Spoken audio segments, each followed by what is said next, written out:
thank you all for being here. I'm hoping to add some more people to it. Like I said, we're international here. We represent what, 4 different continents here. And I'd like to get more people involved, particularly in some of the African countries. There is Jonathan, like I said, he's from Kenya, who will join us hopefully at some point. But the whole idea was, particularly in Alicia's case, they're kind of the ones that got this going as far as thinking about this. About the fact that there are a lot of people out there, and disability needs certainly need advocates. And if we can encourage some people to become advocates more than what they're doing right now, and maybe more effectively than what they're doing right now, and then we've accomplished something. If we can get some more people involved in what we're doing, it will be a major accomplishment for us. I am a child compared to the 4 of you in the sense of advocacy. I have not worked on the level that the 4 of you have worked on this. I see myself as a new somebody you can teach me. I'm going to learn from you guys on this whole thing, and I look forward to that. At this point, I'm a coordinator to try to work in a direction that we can get some things accomplished here. We had in a conversation, Jeremy Warner and Louise, a couple weeks ago, just to try to get some thoughts kicked around. I'm interested from each of you what you consider advocacy to be. I'm like your definition of what advocacy is, because it can be different levels. It can be helping somebody who you see as being mistreated because of their disability on an individual level, or it can be working with the government to make change and introduce new laws and implement the laws that are already there. And I'd like to start with you, Nilesh, on that, as far as what you see advocacy is and what you see the needs are in that area.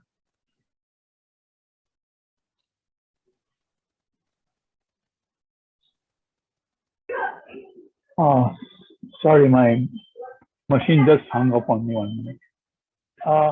Actually, I would like to, look at it in a different way, in the sense that rather than looking at advocacy as a means, I think we need to develop more leaders within the disability community.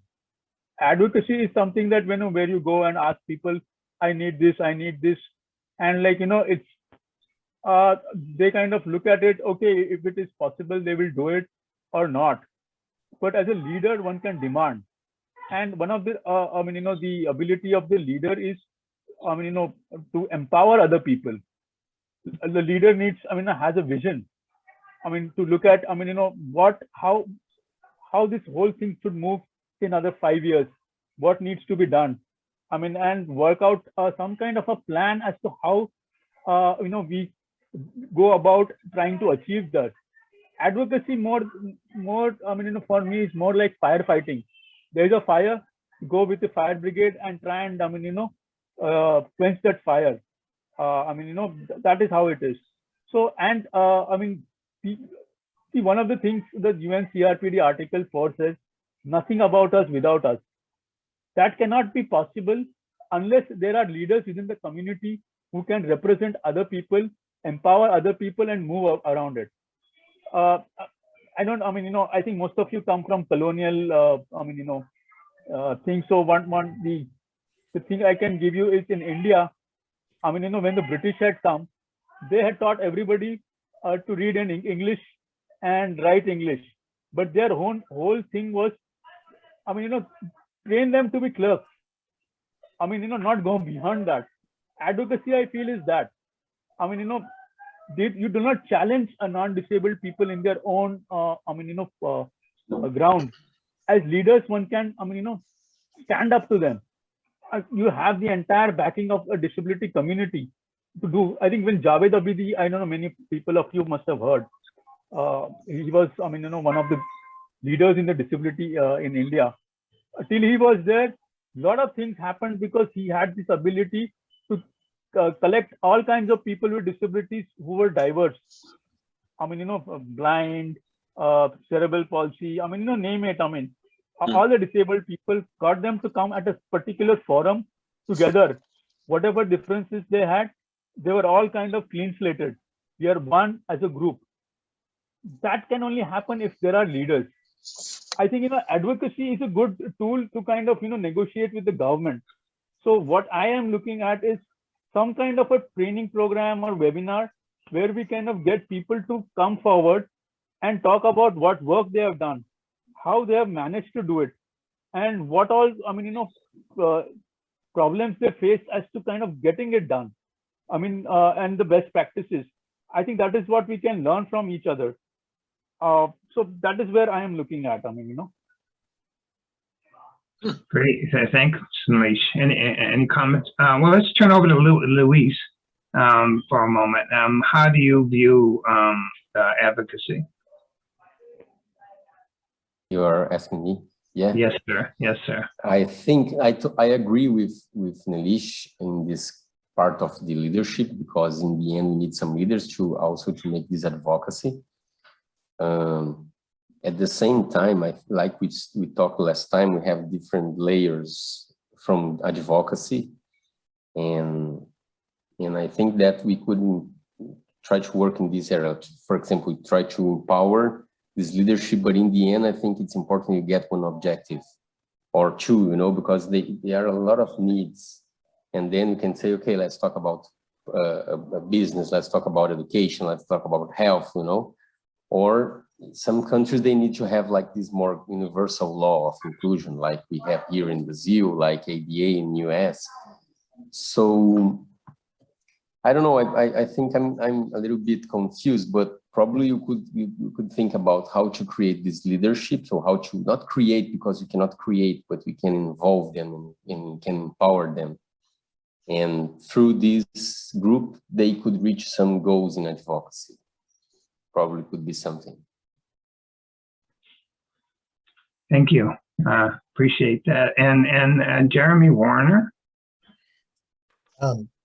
Well, so first, is it properly pronounced? Is it Nilesh? Or what's the right that's the right pronunciation? Okay. I want to just comment that part of what Luis and Ken and I spoke about last time was the importance of building that leadership, and that the goal of these the webinar and panel discussions and workshops, whatever we choose to do, is about advocacy being something that is to create leaders to get us that equity, to where the people with disabilities have representation in the leadership within their communities.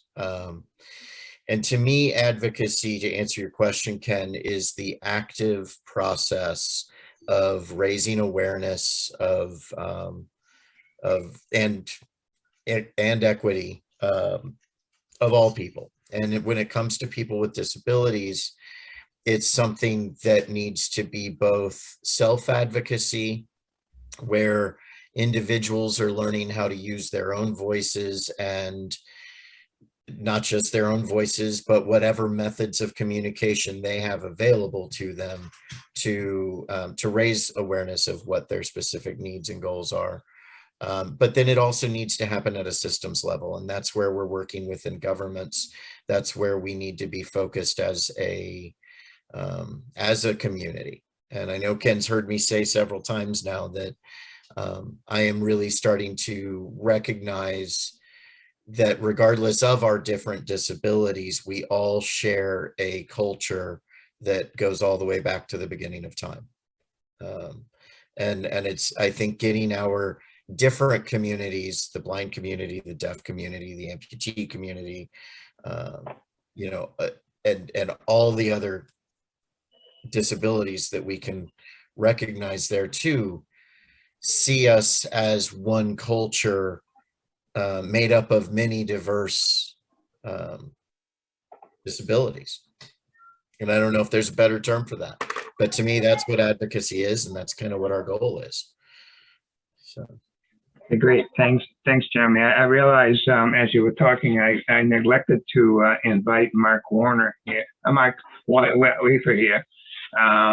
And so next time I'll invite him, because obviously he's an advocate and he's has his knowledge of advocacy for the deaf community. So Jeremy Opperman, I'm turning to you at this point now for your thoughts on advocacy. Well, thank you for leading me to the end. I'm pleased you did, because it was very interesting to listen to the three different perspectives now. And I've changed my mind several times in the last few minutes listening to these three, you know. And so I think, Nilesh, could you mute perhaps, or whoever else is on there, because it's very difficult to hear. Is that you? Is that your place, Ken? No, it's Nilesh. Oh, it is Nilesh. Okay. So I was trying to listen to all three angles here about what we understand to be advocacy. But the bottom line is that there are barriers that are commonly understood. And when I teach disability awareness, the word barrier is key. Now, there are numerous barriers, obviously, facing every kind of disability. But the one universal barrier that I can think that I think encapsulates our whole difficulty here is that of a lack of awareness. And I don't disagree with a word that anyone said, so I don't want to go around repeating everything like leadership. It's excellent. There's nothing wrong with that stance. The major barrier to me is a very interesting, strange lack of awareness. And I say strange because we've had 2 generations of different thinking towards disabilities in the world. Since we started leaving the medical model behind and started embracing the idea of the social model as a sort of global trend amongst those that know things in the disability sector. What fascinates me is that the lesson is not necessarily understood.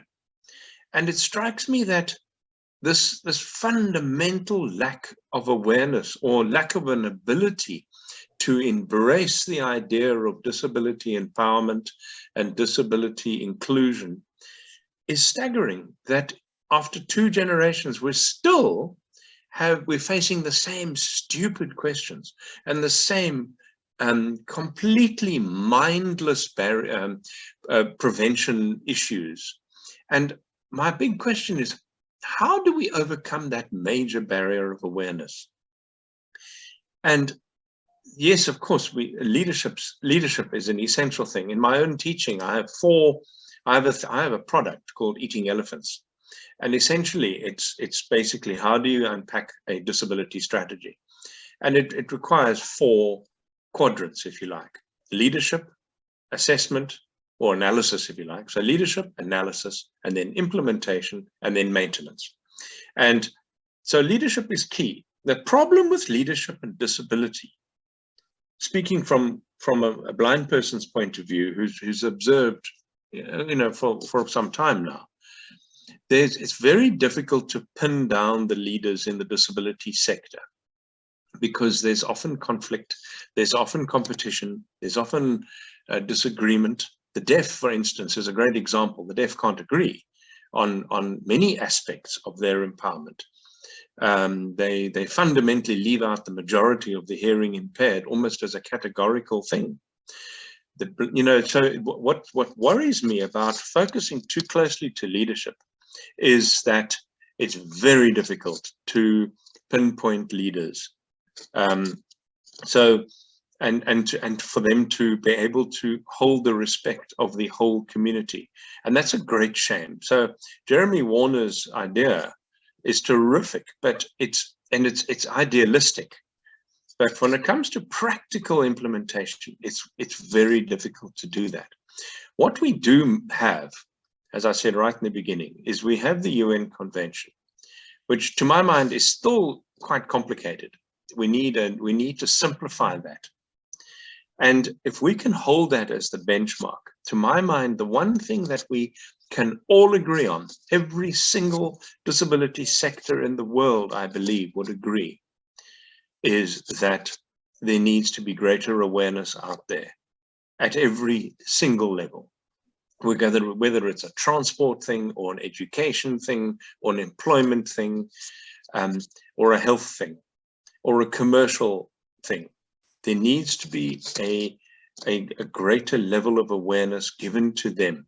What struck me, and when Jeremy Warner was talking just now, something just hit me, was we almost need to create a Me Too, a disability Me Too environment, which caught on a lot around the world, not in all countries, but or even Black Lives Matter is even better, actually, where you need a global movement. Even the work that Greta, what's her face from Sweden is doing, so the whole green environmental thing. Disability needs to catch fire like that. We need a Me Too / Black Lives Matter / environmental sustainability. That's not going to happen. That's not going to happen quickly. And the only way that can happen is if we work towards getting people more aware of the basics of disability inclusion. So that's, to my mind, is what is my view of advocacy. And I must just stress here that what I've just said now was brought out because of what I heard this afternoon. I wouldn't have said what I had said if I had been asked to speak first. So I wanted to thank everybody for what they said. And I'm sorry, Nilesh seems to have left the meeting. There's Nilesh. Anyway, so that's my point of view. Go ahead. Anybody have any comments before I move forward? Well, I just wanted to thank Jeremy for that, because it really is, to his point, it's something that has to be a global awareness, and it's something that doesn't happen overnight. So I think that's a big part of why I've said all along that, Ken, what you have created in this ongoing international conversation about disabilities, really, I think it is lightning in a bottle, and I think it is the beginning of that, the disability community approach to that Me Too movement, that Black Lives Matter movement, because, I mean, these things have happened at certain times in certain countries, but not together as a globe.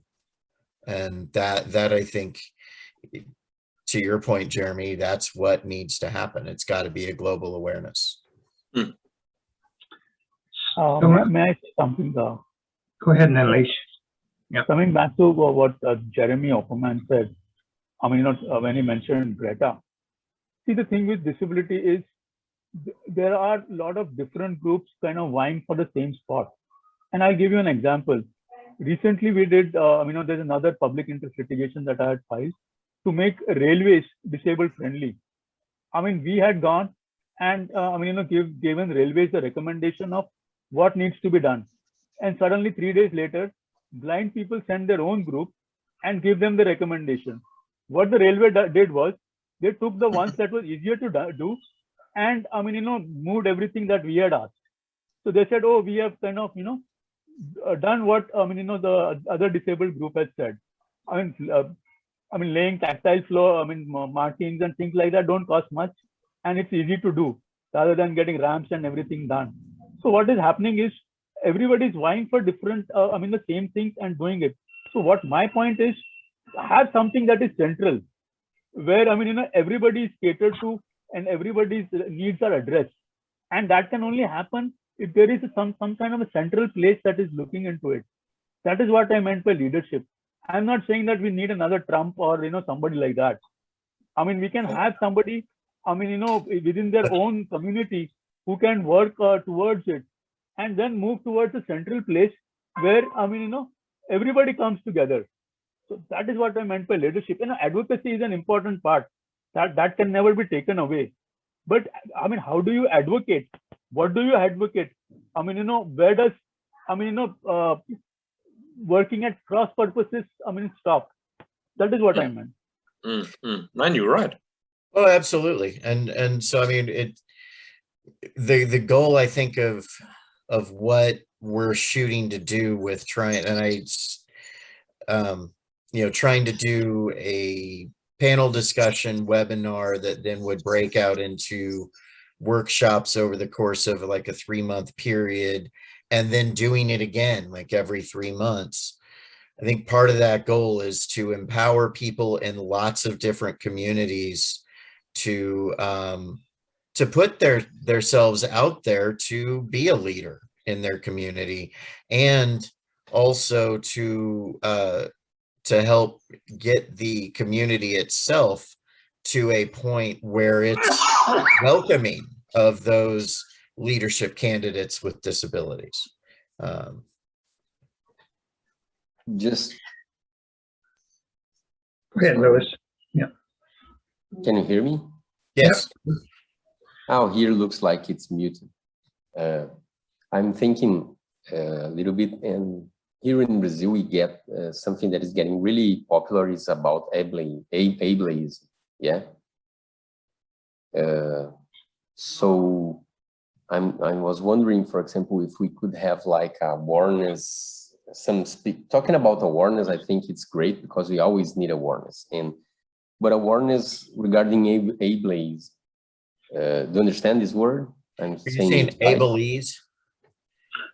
Able is the discrimination against disability. How you say that? Ableism. Ableism. Okay, thank you.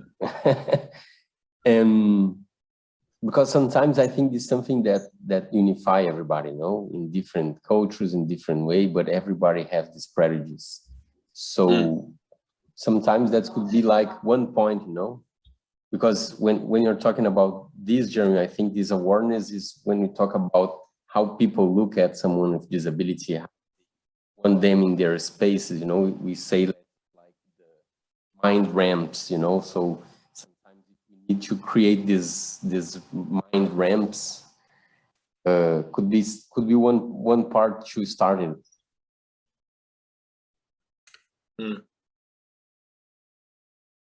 Very good, thank you.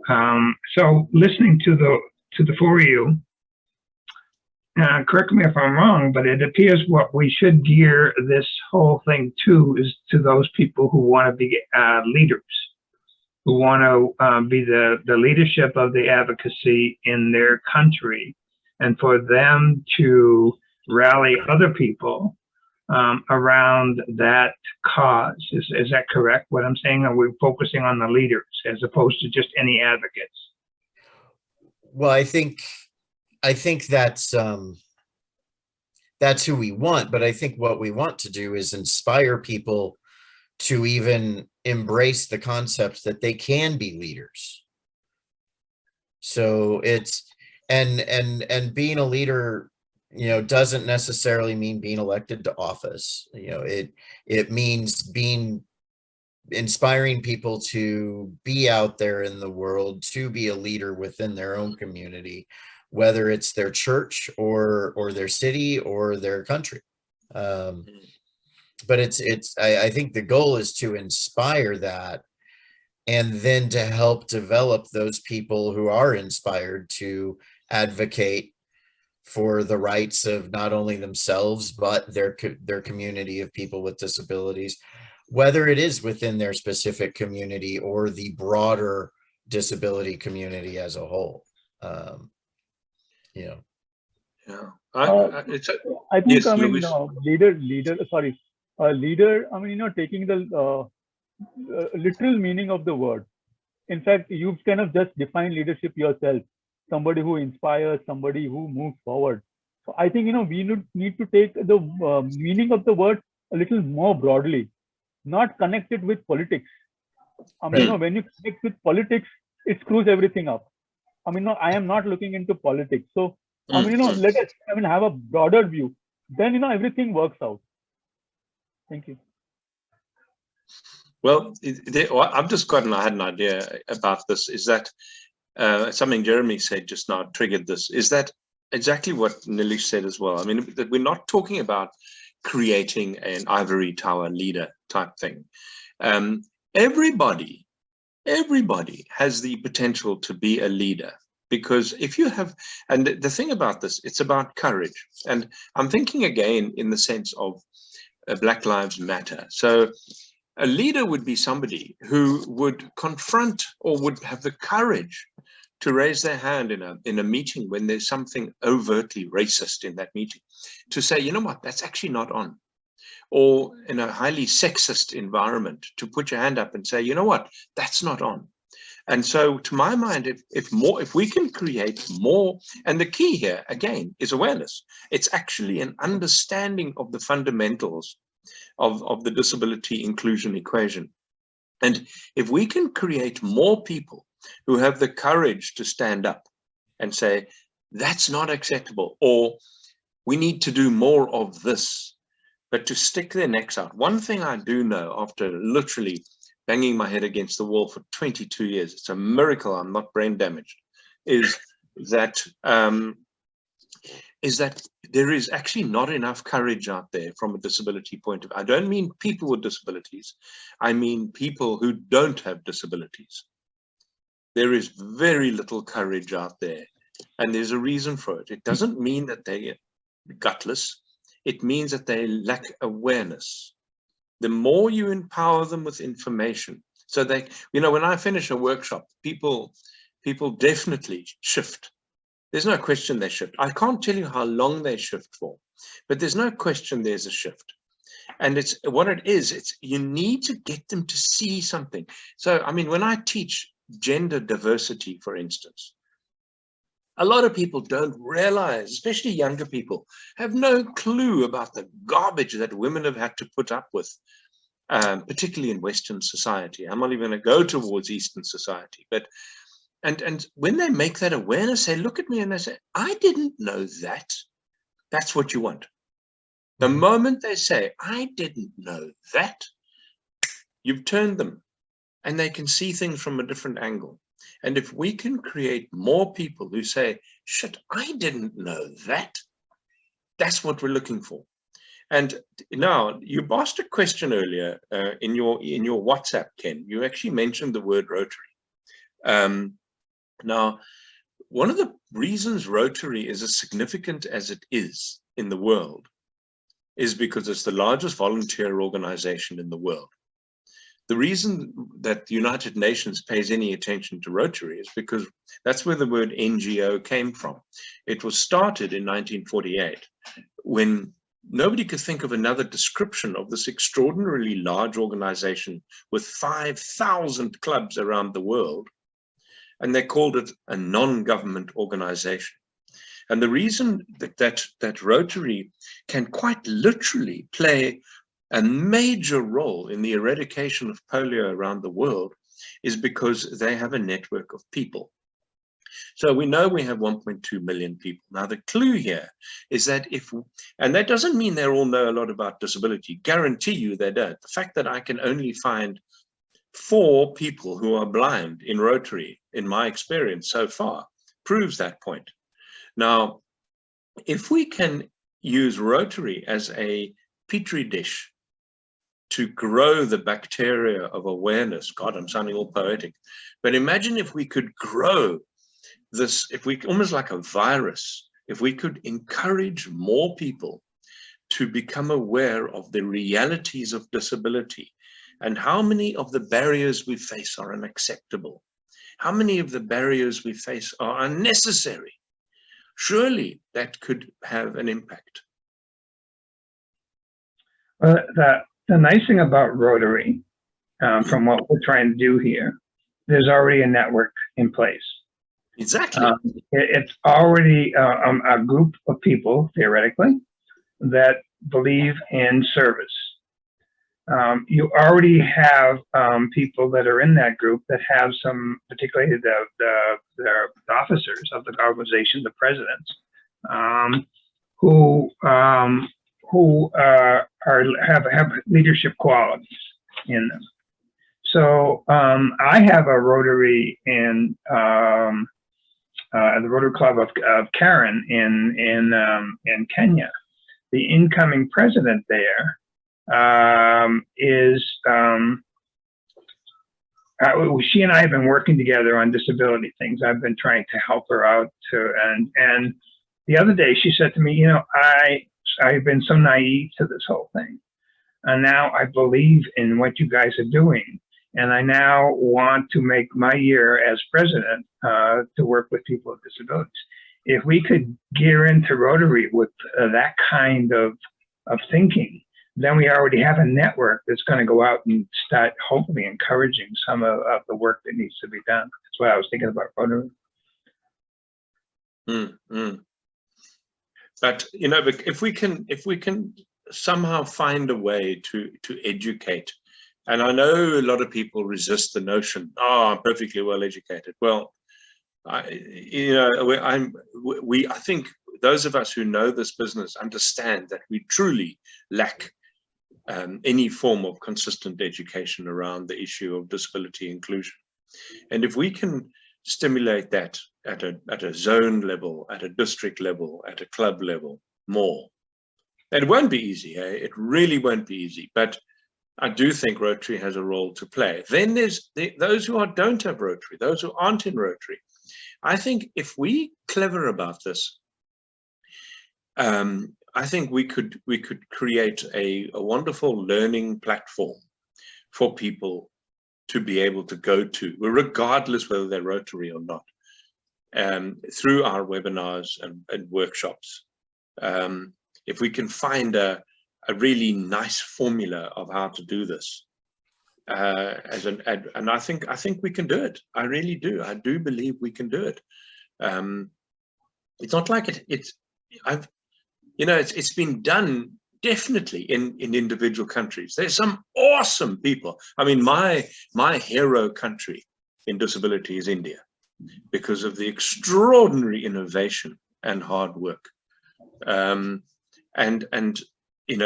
really clever, innovative stuff that's come out of it. But it's difficult when you try and get something international here. And I'm not sure I've ever heard of a body of people who are keen to try and do something universal outside of the work done for the United Nations Convention. That was great work, that culminating in a pretty good policy or convention. But it is impenetrably difficult to read. And your average person will never read it. I struggle hugely to read that thing, to maintain my attention, to not get distracted. It makes profound sense, actually, but what it needs to be is translated. It needs to be spoken to the common man and woman, so that, because that's what we do have. The one thing we have is a global thing. There's no point in reinventing the wheel. And so if we could run webinars, seminars, workshops in a very user-friendly way to grow the awareness, which is what that thing is trying to do, but it'll never succeed because people, the average person will never read it. The average leader is too corrupt, too stupid, and not there for long enough to make a difference with it. Some countries succeed and some don't even get off the starting blocks. In my country, we've got pockets of good stuff, but the majority of the country hasn't a clue. And we've got so many other problems. We're never going to get the thing right. And so you can't rely on it alone to achieve something. But if we can use it as a vehicle, I think we can get somewhere. I really do. And Alish, since you were involved in the writing of the thing, you're going to be key to that.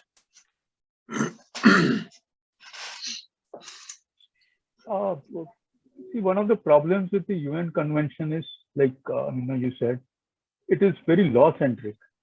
I mean, if you have a background in law, only then it is easier to understand. But there have been some very good manuals that have been made around it, which explain each concept in a very simplified manner.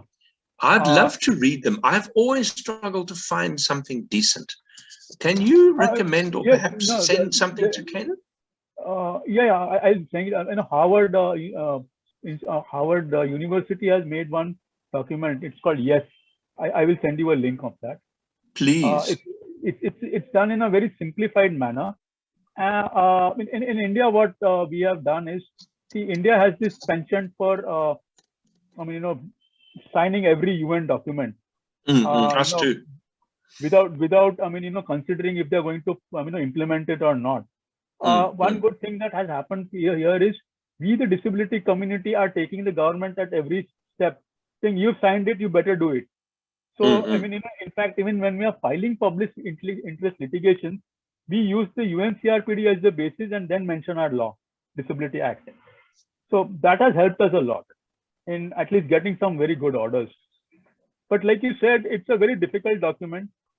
In fact, when I was part of the negotiation process, I hardly understood anything.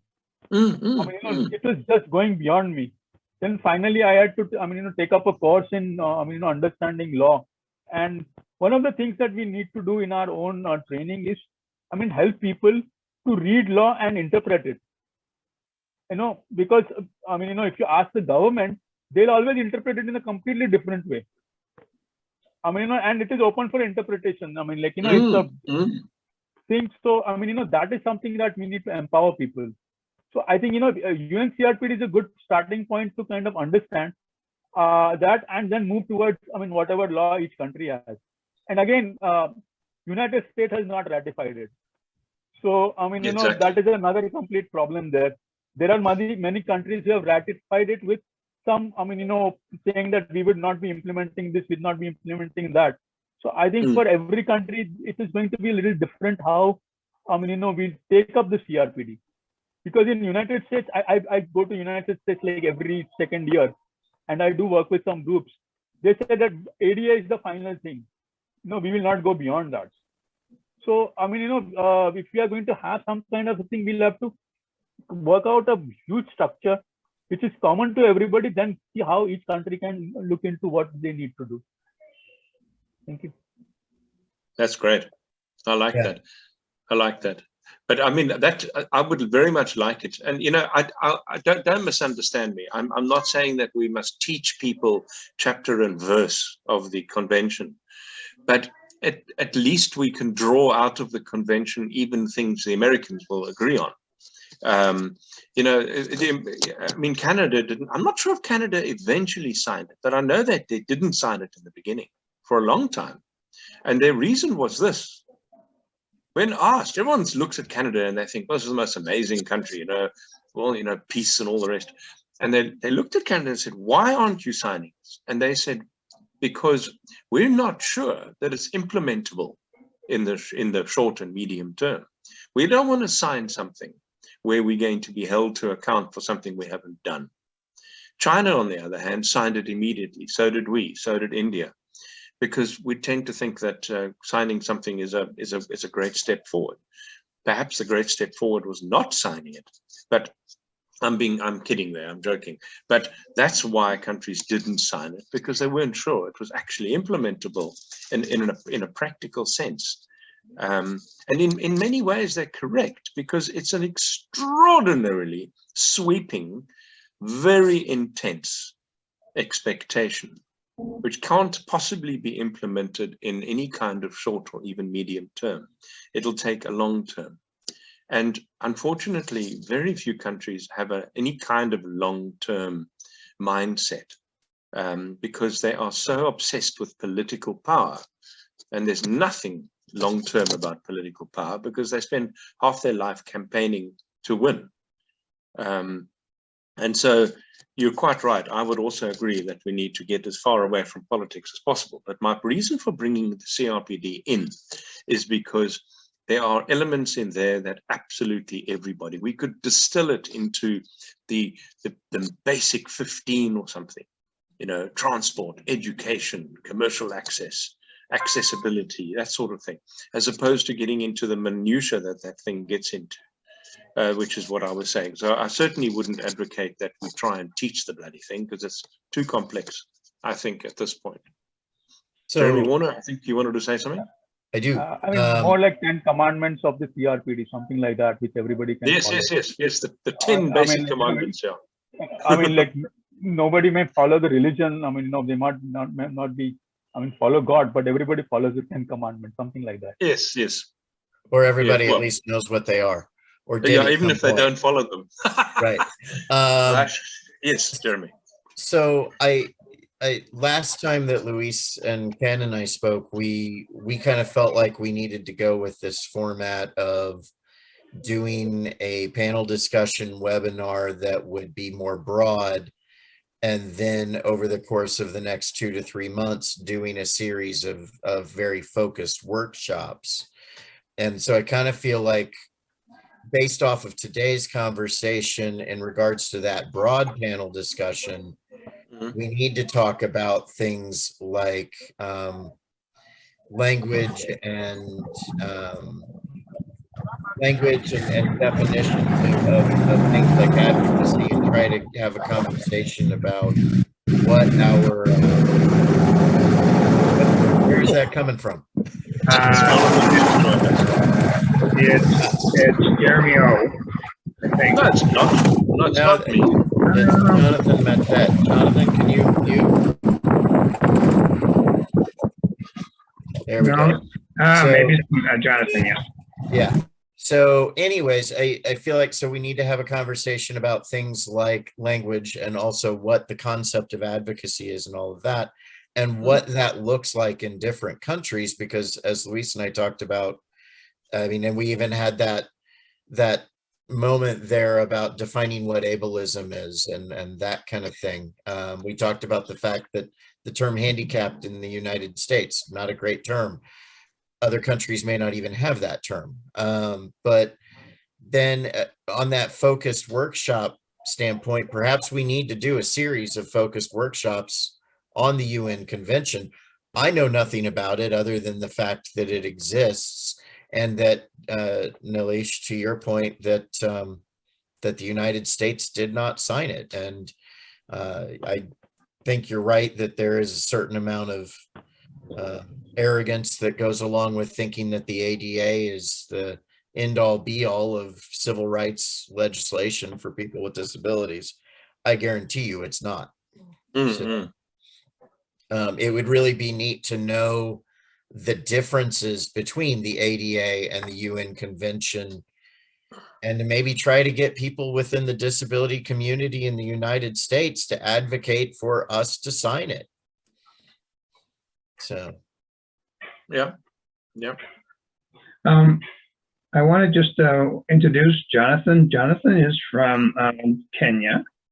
And Jonathan, his approach to advocacy is a little different than the rest of yours. Jonathan goes out and sees people with disabilities in Kenya in particular, that their needs are not being met. Oftentimes their physical needs are not being met. And he goes out and advocates for change for each person, one person at a time, and goes out, and when there is a need for somebody who is Jonathan, let me have you talk a little bit about with the work that you're doing.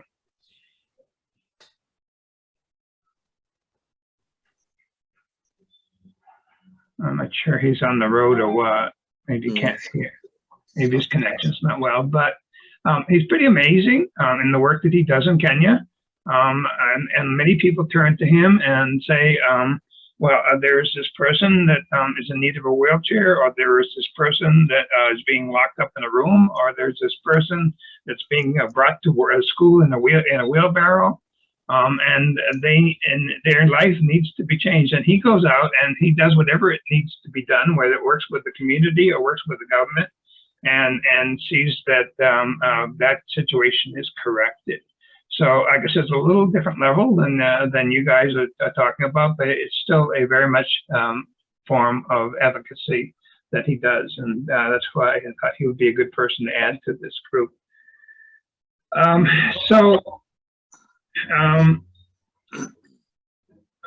There's nothing wrong with, nothing wrong with that kind of advocacy. It's great, and I think everybody does that to a degree. You know, it's called grassroots advocacy, and it's vital. It's definitely an element, because without people like that, I mean, I play a role like that in a certain issue. So I have very valuable contacts within the one city council, and whenever a blind person tells me that the audible traffic light isn't working, because I have a really great relationship with this guy, and so I mean, it's not sustainable, because if I get hit by a bus, then the others won't really know how to approach it. But it renders wonderful results. So it's very fulfilling if you get it right. So there's nothing wrong with that kind of advocacy. It's very important. And he's a master at it. He's a master. He's one of the best that I've ever seen. Yeah, what he does. So we're talking then about doing a panel discussion, a general panel discussion to talk about advocacy in general, about being an advocate leader, what that means, about what it takes to be that. Is that what we're basically looking at to start with?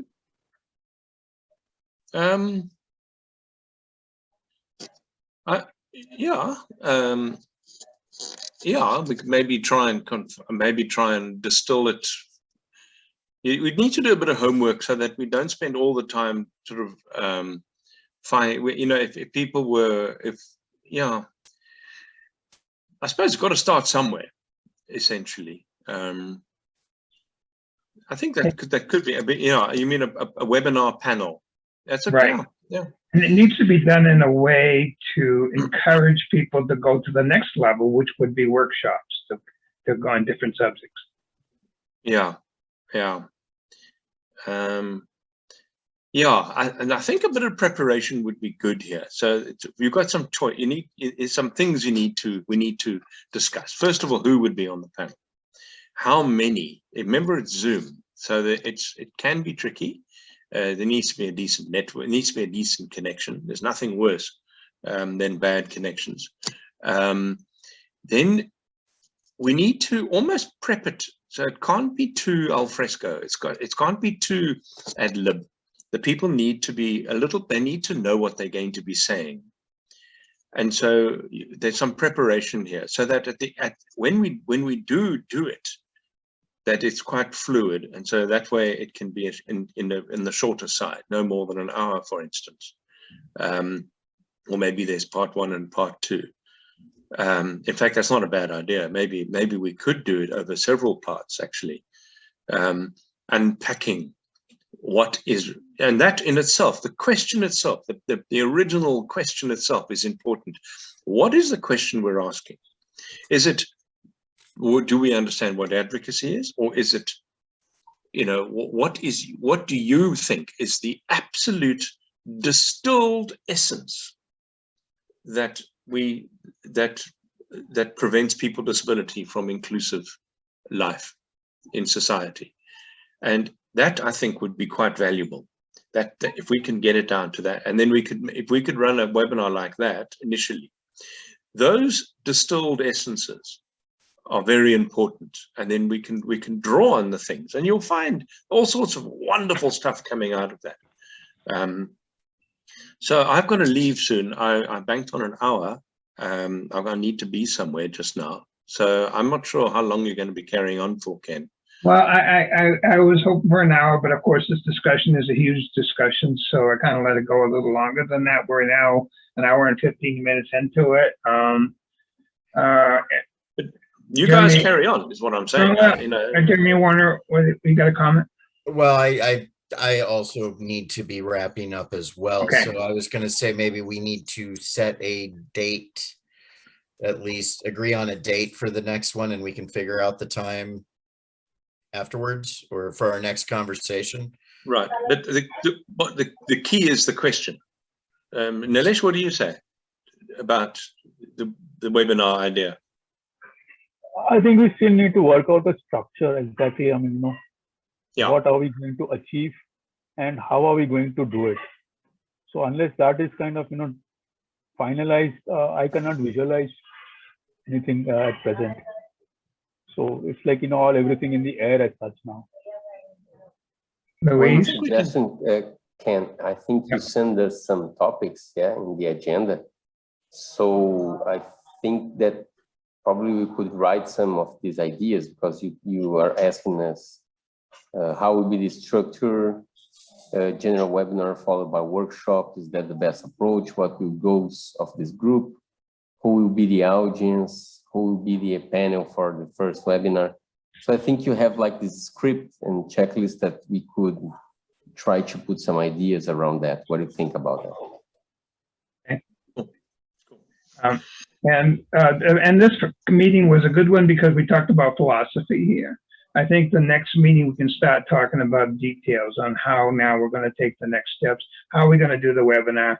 And then are we going to follow it up with workshops? The workshops, we can talk about them at some point, but the webinar right now is the key. So let's schedule the next meeting. And Lois is coming in very late at this point, but I'll let her in.